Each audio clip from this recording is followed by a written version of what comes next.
Hello नमस्कार मेरे 8 class के प्यारे छात्र छात्राओं, आप सभी का बोर्ड एग्ज़ाम आ चुका है। सॉरी, बोर्ड एग्ज़ाम मैंने कह दिया, मतलब आप लोगों का एग्ज़ाम आ चुका है। 10 तारीख से वार्षिक एग्ज़ाम आप लोग का होने वाला है। तो आप लोग जो है तैयार हो जाइए, क्योंकि आप लोग एग्ज़ाम देने वाले हैं और वह एग्ज़ाम जो आप सभी के लिए काफ़ी महत्वपूर्ण होने वाला है। तो हम लेकर आप सभी के लिए आ रहे हैं रिवीजन बैच, ठीक है। तो फुली रिवीजन हम लोग करेंगे, यहाँ पर नोट्स के माध्यम से रिवीजन करेंगे और हम लोग जो है फास्ट में हम लोग रिवीजन करते हुए चलेंगे, ताकि जो एग्ज़ाम हम लोग का है 2 दिन बाद यानी 10 तारीख से या 12 तारीख से भी मुझे सुनने में कहीं कहीं मिल रही है। तो 10 या 12 से अगर आपका एग्ज़ाम होना है तो इस एग्ज़ाम के लिए आप लोग फुली प्रिपेयर हो पाएंगे। तो हम एसएसटी के टीचर हैं और एसएसटी जो सोशल साइंस है उसके अंतर्गत हम आप सभी को आज पढ़ाने वाले हैं, बताने वाले हैं, और ये सभी जो हम आपको बताएंगे ये सभी आपका होगा एसएसटी से, ठीक है। तो हम उम्मीद करते हैं कि आप सभी फुली एक्टिव मोड में आ जाएंगे और अपना अध्ययन शुरुआत कर लेंगे। तो चलिए, जितने भी लोग नए हमारे चैनल पे आए हैं वो चैनल को सब्सक्राइब कर लीजिए, और अब आपके जो दोस्त जो 8 क्लास में पढ़ रहे होंगे उसके लिए ये नोट्स रिवीजन आप लोगों के लिए एक बेटर रिवीजन होगा, जो एग्ज़ाम से पहले आप लोगों को एक बार देख लेना है। चलिए हम लोग शुरू करते हैं और आपके समय को बचाते हुए हम अब अपना काम शुरू करते हैं। तो आप देख रहे हैं कि पहला अध्याय आप लोगों का कब कहाँ कैसे, कब और कहाँ है। तो ये अध्याय बहुत ही महत्वपूर्ण है। इसमें क्या क्या है, तो इसमें जो इंपॉर्टेंट चीज़ है बस उन्हीं बिंदुओं को हम यहाँ पर आप सभी के सामने लिए हैं। तो पहला बिंदु यहाँ पर है कि तारीखें क्यों महत्वपूर्ण होती है। ये आपकी किताब में दिया हुआ है और ये बिंदु आपकी किताब में लिखा हुआ है कि तारीखें, ये जो तारीख है ये क्यों महत्वपूर्ण होता है। तो अतीत में, अतीत मतलब जो अभी वर्तमान की बात है, तो वर्तमान अभी चल रहा है, और अतीत मतलब जो हमारे पीछे बीत चुका है, बीते हुए चीज़ों को अतीत कहा जाता है। तो अतीत में चीज़ें किस तरह की थी, अतीत में चीज़ें किस तरह की थी और किस तरह की थी, उनमें क्या बदलाव आए हैं। जैसे हम अतीत और वर्तमान की तुलना करते हैं, अगर हम बीते हुए समय और वर्तमान समय की तुलना करें तो हम समय का जिक्र करने लगते हैं। समय है ना, कितना समय की बात है, वहाँ से लेकर यहाँ तक की समय की बात करने लगते हैं। हम पहले और बाद में की बात करने लगते हैं। रॉबर्ट क्लाइव ने जेम्स रेनेल को हिंदुस्तान का नक्शा तैयार करने का काम सौंपा था। एक क्वेश्चन यहाँ से भी आप लोग को मिल रहा है। तो ये क्वेश्चन अगर आपके सामने आ जाए कि रॉबर्ट क्लाइव ने किसे हिंदुस्तान का नक्शा तैयार करने का काम सौंपा था, किसे हिंदुस्तान का नक्शा तैयार करने का काम सौंपा था। तो याद रखिएगा कि हिंदुस्तान का जो नक्शा तैयार करने का काम है रेनेल ने को सौंपा गया था, जेम्स रेनेल को। किसको सौंपा गया था? जेम्स रेनेल को। किसने सौंपा था? रॉबर्ट क्लाइव ने सौंपा था। क्या सौंपा था? तो हिंदुस्तान का नक्शा बनाने का काम, ठीक है। तो एक यहाँ से क्वेश्चन आपको मिल गया, याद रखेंगे। आगे है भारत पर अंग्रेज़ों की विजय स्थापित करने की प्रक्रिया में नक्शे तैयार था। तो भारत पर अंग्रेज़ों का जो विजय हो रहा था उसके स्थापित करने की प्रक्रिया में नक्शा तैयार था भारत के प्रथम गवर्नर जनरल वारेन हेस्टिंग। तो एक यहाँ पे क्वेश्चन आपको निकल के आ रहा है कि भारत के प्रथम गवर्नर जनरल कौन थे। तो याद रखना है कि प्रथम गवर्नर जनरल थे वारेन हेस्टिंग, ठीक है। तो वारेन हेस्टिंग जो है, वारेन हेस्टिंग्स ये प्रथम गवर्नर जनरल भारत के बने, और के शासन के शुरू होते ही आखिरी वायसराय लॉर्ड माउंटबेटन के साथ ख़त्म होते हैं। तो आखिरी वायसराय कौन होते हैं? Lord Mountbatten. तो ये आपको याद रखना है कि भारत का जो प्रथम गवर्नर जनरल होता है अंग्रेज के साथ में, वो था वारेन हेस्टिंग, और आखिरी वायसराय, अब ये पद जो है बाद में क्या बन जाएगा? वायसराय का पद बन जाएगा। तो ये वायसराय जो है आखिरी होता है लॉर्ड माउंटबेटन, और इसके साथ ही भारत आज़ाद हो जाता है। लॉर्ड माउंटबेटन अंतिम होता है, ये आपको याद रखना है। अब आगे हम लोग चलते हैं कि हम अवधियों का, अवधि मतलब होता है समय का, कैसे पता लगाते हैं, समय कैसे तय करते हैं। तो यहाँ पर इतना आप लोग जान गए हैं। अब इसे हम ऊपर करते पेज को और देखते हैं कि अवधियाँ हम कैसे तय करते हैं। तो यहाँ पर आप देखेंगे 1817 में स्कॉटलैंड के अर्थशास्त्री और राजनीतिक दार्शनिक जेम्स मिल, याद रखिएगा जेम्स मिल को, ये बहुत ही इंपॉर्टेंट आदमी है जेम्स मिल। ये कहाँ के हैं? स्कॉटलैंड के हैं। कहाँ के हैं? स्कॉटलैंड के। और क्या क्या है? अर्थशास्त्री भी है और राजनीतिक दार्शनिक भी है। राजनीतिक भी है और दार्शनिक भी है, ठीक है। दार्शनिक भी है और राजनीतिक भी है, और ये कहाँ के हैं? स्कॉटलैंड के। याद रखिएगा, जेम्स मिल पूछेगा जेम्स मिल कहाँ के निवासी हैं, तो आपको याद रखना है जेम्स मिल कहाँ के निवासी हैं? ये स्कॉटलैंड के निवासी हैं। और ये 1817 में क्या करते हैं कि जो 3 विशाल खंड में हिस्ट्री ऑफ ब्रिटिश इंडिया यानी भारत का इतिहास, ब्रिटिश भारत का इतिहास नामक एक किताब लिखता है 1817 में।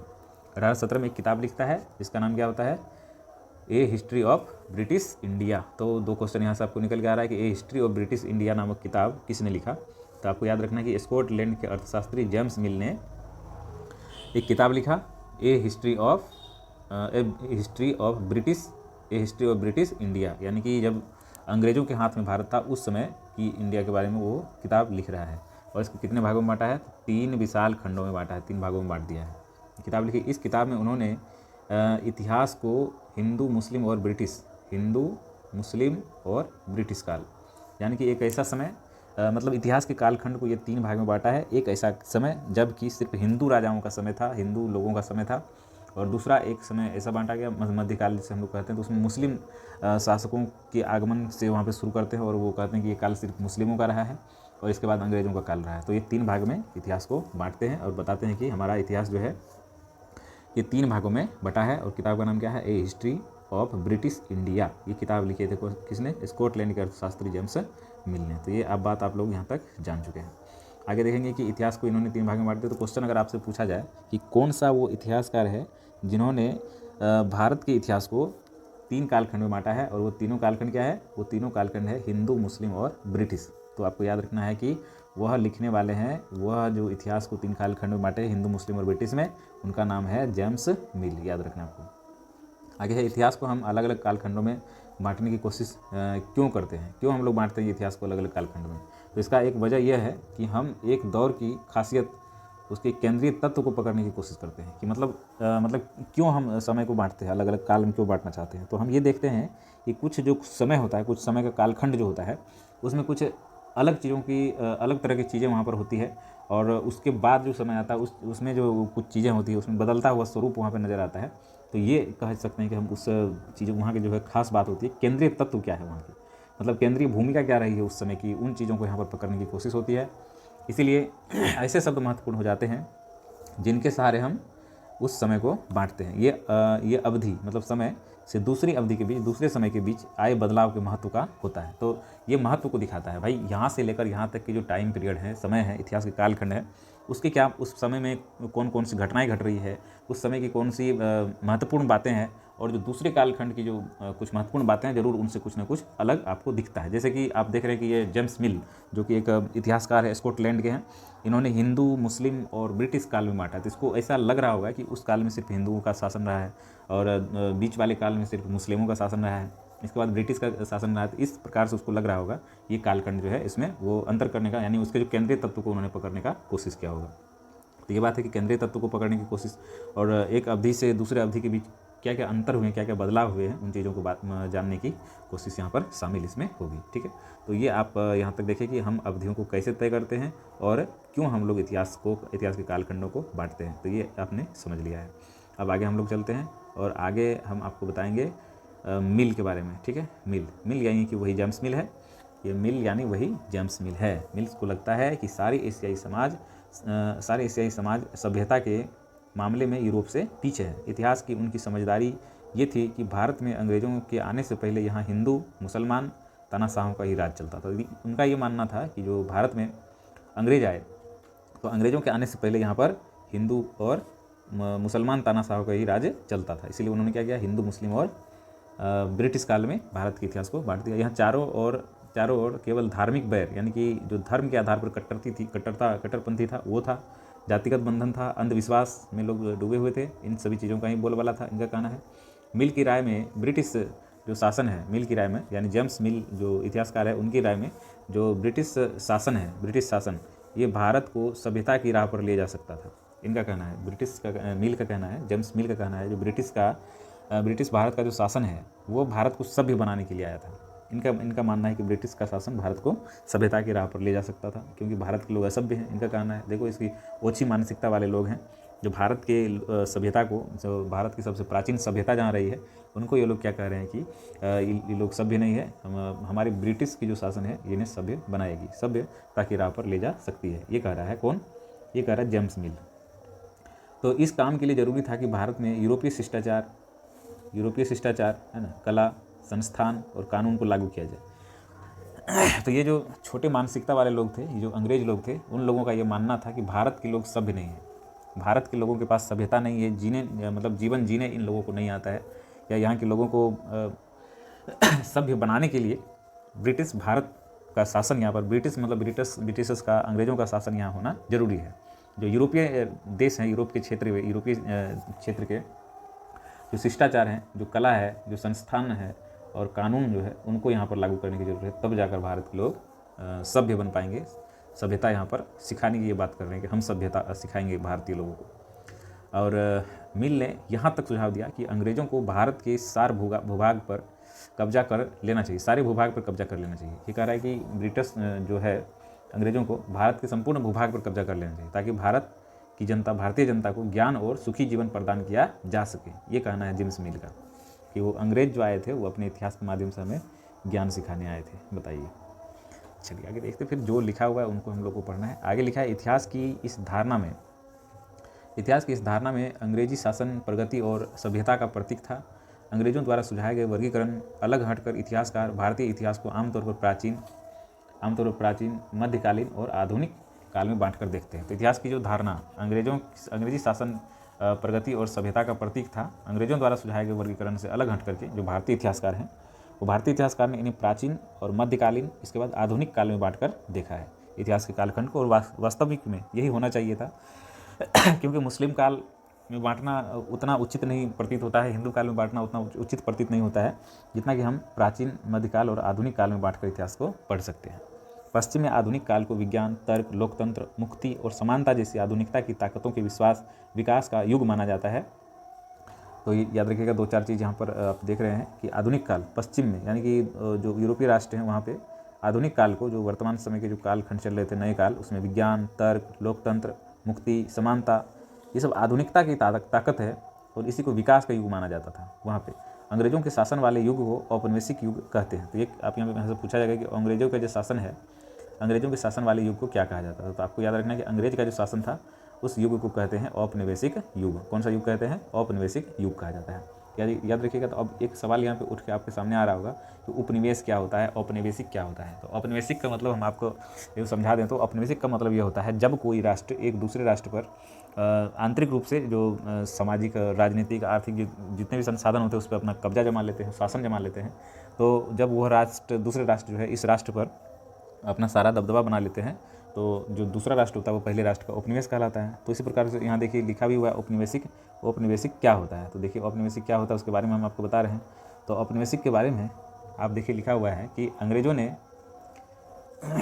पहले हमारे देश को जीता, क्या जीत लिया हमारे देश को, और स्थानीय नवाब जो था राजाओं को दबाकर, है ना, अपना शासन स्थापित कर लिया।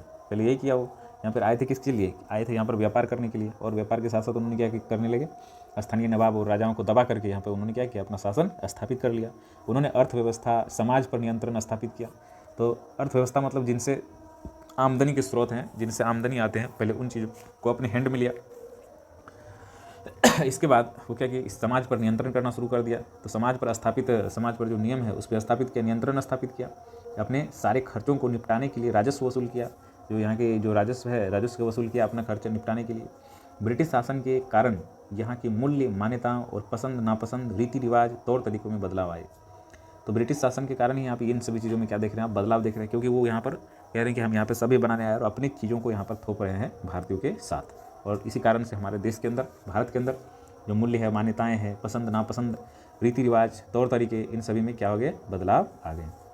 जब एक देश दूसरे देश पर, देखिए आपको औपनिवेशिक का यहाँ पर परिभाषा देखने के लिए मिल रहा है, यहाँ से लेकर के यहाँ तक। आप इस परिभाषा को किताब में कहीं पर कॉपी में नोट कर लेंगे और देखिएगा यहाँ से लेकर यहाँ तक आप देखिएगा ये औपनिवेशिक का यहाँ पर परिभाषा है।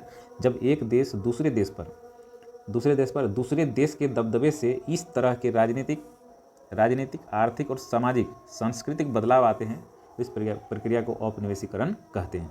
तो कौन कौन से बदलाव होते हैं इसमें? राजनीतिक बदलाव भी होते हैं, आर्थिक बदलाव होते हैं, सामाजिक बदलाव होते हैं और सांस्कृतिक बदलाव होते हैं। तो जब एक देश दूसरे देश पर क्या करते हैं, दबदबा बनाते हैं और इस तरह से उस देश के अंदर क्या होता है, राजनीतिक, आर्थिक और सामाजिक, सांस्कृतिक बदलाव आने लगते हैं, तो इसी प्रक्रिया को औपनिवेशीकरण कहा जाता है। ये बात आप समझ जाइए औपनिवेशीकरण क्या होता है। तो औपनिवेशीकरण आपके अगर लिखने के लिए आता है, औपनिवेशीकरण से आप क्या समझते हैं, तो आप लिख सकते हैं कि औपनिवेशीकरण क्या है। औपनिवेशीकरण यही होता है सर, जब एक देश दूसरे देश के ऊपर दबदबा बना करके वहाँ के राजनीतिक, आर्थिक, सामाजिक, सांस्कृतिक क्षेत्रों में हस्तक्षेप करने लगते हैं, उन्हें अपने हाथ में ले लेते हैं, तो इस तरह की प्रक्रिया को हम लोग औपनिवेशीकरण की प्रक्रिया कहते हैं। ठीक है, तो ये आपका औपनिवेशीकरण आपका यहाँ पर कंप्लीट होता है। आप समझ गए होंगे औपनिवेशीकरण क्या है। ठीक है, अब हम लोग आगे बढ़ते हैं और नोट्स को जल्दी जल्दी हम लोग यहाँ पर पढ़ने का कोशिश करते हैं। इतिहास लिखने के लिए इतिहासकार कौन से स्रोत का इस्तेमाल करते हैं? देखिए सोर्स यहाँ पे पूछा जा रहा है। देखिए अब आपको यहाँ से पूछा जाएगा कि इतिहास के स्रोत क्या क्या हैं, मतलब किन किन चीज़ों के माध्यम से हम इतिहास को लिखते हैं, इतिहास लेखन का आधार क्या है, स्रोत क्या है। ठीक है, तो सोर्स के बारे में हम यहाँ पढ़ेंगे। इतिहास लिखने के इतिहासकार जो इतिहास लिखते हैं, तो इतिहास लिखने वाले क्या कहलाते हैं, इतिहासकार कहलाते हैं। और वो किन्हीं स्रोत के माध्यम से कुछ चीज़ें उन्हें प्राप्त होती है जिनको देख करके वो क्या करते हैं, इतिहास को लिखते हैं, इतिहास की चीज़ों को लिखते हैं। ठीक है, तो इसमें क्या क्या चीज़ जो है आता है जिसके माध्यम से वो लिखते हैं। तो प्रशासन अभिलेख तैयार करता है। सबसे पहला यहाँ पे लिखा हुआ है, क्या लिखा हुआ है कि प्रशासन अभिलेख तैयार करता है, प्रशासन अभिलेख तैयार करता है। तो अंग्रेजी शासन द्वारा तैयार किए गए सरकारी रिकॉर्ड इतिहासकारों का एक महत्वपूर्ण साधन होता है। तो अंग्रेजी शासन के समय काल में जो सरकारी रिकॉर्ड बना था वो इतिहासकार का एक महत्वपूर्ण साधन है, क्योंकि वो उसमें लिख के रखा हुआ है वो किस तरह से शासन चला रहे थे, क्या कर रहे थे। तो वो एक यहाँ का क्या है, साधन है जिसके माध्यम से हम इतिहास को पढ़ते हैं। अंग्रेज़ों को यह भी लगता था कि तमाम अहम दस्तावेज और पत्र को संभाल कर रखना जरूरी है, इसीलिए बहुत सारी चीज़ उस समय के अंग्रेज़ों के शासनकाल के अभी है, तो जो हमारे इतिहास के आधार बन रहे हैं, इतिहास लेखन के आधार बन रहे हैं, और वो हमारे लिए सोर्स का काम भी कर रहे हैं। तो प्रशासनिक अभिलेख जो उस समय जो अभिलेखों का इस्तेमाल उस समय किया जाता था, जिन चीज़ों का इस्तेमाल किया जाता था, वो प्रशासनिक अभिलेख भी अभी हमारे लिए काम कर रहे हैं, यानी कि इतिहासकार के लिए काम कर रहे हैं स्रोत के रूप में। महत्वपूर्ण दस्तावेज को बचा कर रखने के लिए अभिलेखागार और संग्रहालय जैसे संस्थान भी बनाए गए। तो आप जानते हो कि भारत के अंदर बहुत सारे अभिलेखागार हैं और क्या कहते हैं कि संग्रहालय है। संग्रहालय मतलब म्यूजियम, जहाँ पे हम बहुत सारे सामान रखे होते हैं। जैसे बहुत सारी जगह पे जब आप पटना जाएंगे और क्या कहते हैं कि जो आसपास के क्षेत्र में जब आप जाएंगे, बहुत सारे संग्रहालय आपको देखने के लिए मिलता है। तो जो संग्रहालय आपको देखने के लिए मिलता है उस क्षेत्र में ही आपका जो क्या कहते हैं कि वैशाली के क्षेत्र में भी जाएंगे तो वहाँ गौतम बुद्ध से संबंधित बहुत सारे जो संग्रहालय है, जहाँ उनसे संबंधित जो है तथ्य वहाँ पर रखे गए हैं, जो उससे मिले हुए सामान हैं, जो ऐतिहासिक सोर्स से मिले हुए सामान हैं, उन सभी चीज़ें वहाँ पर अच्छे तरीके से रखी गई हैं। तो उनको सजो कर रखने के लिए वहाँ पर क्या होता है, क्या कहते हैं उसको कहते हैं अभिलेखागार, जहाँ पर हमें पेपर रखे हुए मिलते हैं, और एक होता है संग्रहालय जहाँ उनसे संबंधित वस्तुएं रखी जाती है। अंग्रेज़ों का विश्वास था कि किसी देश को अच्छी तरह शासन चलाने के लिए उसको सही ढंग से जानना जरूरी होता है। सबसे पहले यही बता रहा हूँ मैं भी कि अंग्रेज़ का ये विश्वास था, अंग्रेज़ों का विश्वास था वो आखिर कैसे एक व्यक्ति एक देश जो यहाँ पर व्यापार करने के लिए आता है और व्यापार करते करते वो कैसे यहाँ पर शासन करने लग जाता है। तो सबसे पहली बात है कि उन्होंने हमारे देश को समझने के लिए, हमारे देश को अच्छी तरह से जानने के लिए, है ना, उन्होंने हमारे देश के बहुत सारे ग्रंथों का अध्ययन किया, संस्कृतों को भी अध्ययन किया, उन्होंने बहुत सारे धर्म ग्रंथों का अध्ययन किया, और हमारे देश के लोगों को, हमारे देश के जो विविधताओं को समझने में उन्होंने अपना बहुत ही समय लगाया। क्यों? क्योंकि उन्हें पता था, उनका विश्वास था इस बात पर कि किसी देश को अगर हमको शासन करना है, किसी देश के ऊपर शासन चलाना है, तो सबसे पहले क्या ज़रूरी है, उसको जानना ज़रूरी है। हाँ जी बिल्कुल, उस देश को जानना ज़रूरी है। जब हम उस देश पर शासन चलाना चाहते हैं तो उस देश को जानना ज़रूरी होता है। आगे हम लोग चलते हैं। सर्वेक्षण का बढ़ता महत्व। आप लोग देखते होंगे कि सर्वेक्षण हर वर्ष होते रहता है। ये सर्वेक्षण क्यों हो रहा है? तो सर्वेक्षण मतलब होता है कुछ चीज़ों की जानकारी इकट्ठा करना। तो सर्वेक्षण का क्या महत्व है, चलिए देखते हैं सर्वेक्षण का क्या महत्व है। तो लिखा हुआ है कि 19वीं सदी की शुरुआत में, 19वीं सदी मतलब थोड़ा सा आप लोग को मैं समझा दूँ, 19वीं सदी मतलब क्या, 1900 ईस्वी से ऊपर या 1800 ईस्वी से ऊपर क्या होता है 19वीं सदी। तो मैं आपको बता दूं कि 1800 जब खत्म हो गया तो 1800 के बाद आपका क्या शुरू होता है, 1801, है ना। तो ये ऊपर जब चला गया 1800 से ऊपर, यानी कि 19वीं सदी में हम लोग यहाँ पर प्रवेश कर चुके हैं। तो 19वीं सदी आपका कहाँ से हो जाएगा, 1800 के बाद। ये आपको याद रखना है, ठीक है। बहुत सारे लोग कन्फ्यूजन में रहते हैं, जैसे अभी 2025 चल रहा है, अभी कौन सा चल रहा है, 2025 चल रहा है। तो ये कौन सी सदी है, अगर आपसे पूछा जाए ये कौन सी सदी है, आप क्या बताएंगे। तो यहाँ देखिए 2000 खत्म हो चुका है, अब 2000 के ऊपर हम लोग जा रहे हैं, 2000 के ऊपर जा रहे हैं, इसलिए हमारा सदी कौन सा है, 21वीं सदी है। कौन सा सदी है, 21वीं सदी है, ये आप ध्यान में रखेंगे। अभी जो हम लोग का चल रहा है, कौन सा चल रहा है, 21वीं सदी चल रहा है, ठीक है। ये आपको ध्यान में रखना है, ठीक है। आगे बढ़ते हैं हम लोग। तो आगे आप देखेंगे कि सर्वेक्षण के बारे में बताया जा रहा है कि 19वीं सदी की शुरुआत में पूरे देश का नक्शा तैयार करने के लिए बड़े बड़े सर्वेक्षण किए जाने लगे। मतलब क्षेत्रों के बारे में जानकारियाँ इकट्ठा की जाने लगी, सर्वेक्षण किए जाने लगे। क्यों? तो नक्शा तैयार करना था, ठीक है। क्यों कर रहे थे, नक्शा तैयार करने के लिए कर रहे थे। तो गाँव में राजस्व सर्वेक्षण किए गए, गाँव में ज़मीनों से संबंधित सर्वेक्षण किए गए। इन सर्वेक्षण में धरती का सतह किस तरह है, ऊबड़ खाबड़ है, प्लेन है, या किस तरह का है। मिट्टी की गुणवत्ता, यानी कि वहाँ की मिट्टी कैसी है, उपजाऊ है, बंजर है, या किस तरह का है, वो मिट्टी की गुणवत्ता, वहाँ मिलने वाले पेड़ पौधों और जीव जंतुओं तथा स्थानीय इतिहास के फसलों का पता लगाया जाता था। तो वहाँ पे कौन कौन से फसल उग रहे हैं, है ना, वहाँ कौन कौन से जीव जंतु रह रहे हैं, पेड़ पौधे कौन कौन से वहाँ पे हैं, इन सभी चीज़ों का पहले पता लगाया जाता था। इसी को बोलते हैं सर्वेक्षण। सर्वेक्षण में कुछ चीज़ों की जानकारियाँ इकट्ठा की जाती है। तो यहाँ पर जब देश में 19वीं सदी की शुरुआत में जब हमारे यहाँ पर अंग्रेज़ों ने नक्शा बनाने का काम शुरू किया, तो नक्शा बनाने के काम के दौरान उन्होंने कुछ सर्वेक्षण किए, यहाँ पर कुछ चीज़ों की जानकारियाँ इकट्ठा की। तो क्षेत्र से राजस्व सर्वेक्षण की, राजस्व सर्वेक्षण में क्या क्या पता किया उन्होंने, धरती के सतहों का पता लगाया कि धरती किस तरह का है, ऊबड़ खाबड़ है, ऊंचा है, गहरा है, किस तरह का धरती है, धरती की सतह के बारे में पता किया, क्या क्या पता किया सर्वेक्षण में, सतह के बारे में। दूसरा क्या पता किया, गुणवत्ता के बारे में। इसके बाद वहाँ के जो पेड़ पौधे कौन कौन से मिल रहे हैं उनके बारे में पता किया, कौन कौन से जीव जंतु उस क्षेत्र में निवास कर रहे हैं उनके बारे में पता किया, और वहाँ कौन कौन से फसल उपजाए जा रहे हैं, इन सभी चीज़ों के बारे में उन्होंने विस्तार से जानने का कोशिश किया इस सर्वेक्षण के माध्यम से। तो 3 चीज़ आपको याद रखना है। क्या जाना उन्होंने, सतह को, किसको जाना, सतह को। दूसरा मिट्टी की गुणवत्ता को, वहाँ कौन कौन से जो है पेड़ पौधे मिल रहे हैं उनके बारे में, जीव जंतुओं के बारे में उन्होंने जाना, और वहाँ पे कौन कौन से इतिहास का फैसला है, इतिहास वहाँ के कौन कौन से फसल वहाँ पर उपजाया जाता है, फैसलों के बारे में भी पता वहाँ पर लगाया इन लोगों ने। ठीक है, याद रखिएगा इस सर्वेक्षण के माध्यम से उन्होंने ये सब चीज़ पता लगाया। इसके बाद है जनगणना के जरिए भारत में सभी प्रांत में रहने वाले लोगों की संख्या। ठीक है, तो जनगणना, आप लोग नाम सुने होंगे एक बार जनगणना का। जनगणना क्या होता है, तो जनगणना के बारे में बताया जा रहा है कि जनगणना के जरिए, जन मतलब होता है आदमी, गणना मतलब होता है गिनती। तो आदमियों का गिनती जो किया जाता है, लोगों का जो गिनती किया जाता है, और इससे पता किया जाता है कि हमारे क्षेत्र में कितने लोग रहते हैं, निवास कर रहे हैं, इसी को जनगणना कहते हैं। तो जनगणना के जरिए भारत के सभी प्रांत में रहने वाले लोगों की संख्या, उसकी जाति, इलाके और व्यवसाय के बारे में जानकारियाँ बाहर इकट्ठा की जाती थी। इसके अलावा वनस्पतिक सर्वेक्षण, प्राणी वैज्ञानिक सर्वेक्षण, पुरातत्वीय सर्वेक्षण, मानव शास्त्रीय सर्वेक्षण, वन सर्वेक्षण आदि कई दूसरे सर्वेक्षण भी किए जाते थे। तो बहुत सारे सर्वेक्षण यहाँ पर होते थे, उसकी जाति के बारे में, है ना। जनगणना में क्या क्या हम लोग जानते हैं, जनगणना के माध्यम से, जनगणना में बहुत सारी चीज़, सिर्फ आदमियों को नहीं गिना जाता है, उनकी जाति के बारे में भी जानकारी लिया जाता है, वहाँ इलाका के कौन कौन से व्यवसाय वहाँ पर प्रमुख है, जो लोग व्यवसाय कर रहे हैं उसके बारे में। इसके बाद ये सब जानकारी इकट्ठा की जाती है। इसके बाद वनस्पतिक सर्वेक्षण होता है। वनस्पति मतलब कौन कौन से पेड़ पौधे हैं, कौन कौन से जो वहाँ पर ये है पर्यावरणिक चीज़ें वहाँ पर है। प्राणी वैज्ञानिक सर्वेक्षण होता है, पुरातत्वीय सर्वेक्षण होता है, मानव शास्त्रीय सर्वेक्षण होता है, वन सर्वेक्षण आदि कई दूसरे सर्वेक्षण भी होते हैं। यानी जनगणना के साथ साथ बहुत सारी चीज़ें भी अलग से की जाती है ना। मानव शास्त्रीय सर्वेक्षण होता है, वन सर्वेक्षण होता है, पुरातत्व सर्वेक्षण होता है, प्राणी वैज्ञानिक सर्वेक्षण होता है, वनस्पति सर्वेक्षण होता है, ये सभी चीज़ों का सर्वेक्षण भी होता है, ये आपको याद रखना है। ठीक है, इसके बाद आपके पास है एक अधिकृत रिकॉर्ड से क्या पता चलता है। अधिकृत रिकॉर्ड्स मतलब जो सरकारी रिकॉर्ड है, अधिकृत रिकॉर्ड है, उससे क्या पता चलता है।